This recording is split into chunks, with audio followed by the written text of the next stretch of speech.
Nagsiluwas na ang mga main character.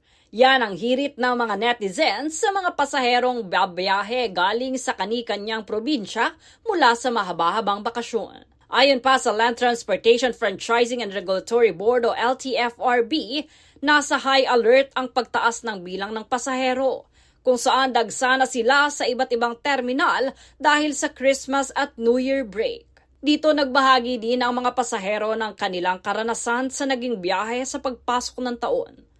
Okay naman. Okay lang naman. Wala. Bahagi pa ng ilan, bahagyang mas mabagal ang biyahe ngayon. Super stressful po kasi may motion sickness ako. So, delayed yung namin. Nung dumating yung sa Bicol, yung bus, 5 p.m. yung reschedule, dumating mga 6:45. Galing po kasi kaming Samar eh.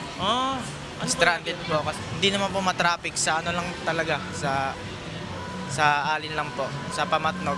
Doon lang po nagka-stranded. Medyo tumagal nung pagdating namin sa pier. Mga alas 4 na kami nakaalis, pero dumating kami doon mga 11 p.m. Traffic sir. Ngayong January, pauwi na lang po. Sir, Tenga sa sa Abra Pier sa galing ako Mindoro. Ayon naman sa iba, punuan ang mga sakayan. Halos stranded po kami ng 10 hours. Sa ticket po, dami-dami pong tao. Marami na. Tapos umuulan, kaya mabagal po ang sasakyan. Maraming sir, mahirap sumakay. Oo, dami. Paalala naman ng LTFRB, para maiwasan ang mga aberya sa biyahe, planuhin ang mga alternatibong ruta at huwag sumabay sa rush hour upang maiwasan ang mabigat na trapiko sa biyahe. Jade Buhoy, nag-uulat para sa Golden Nation Network.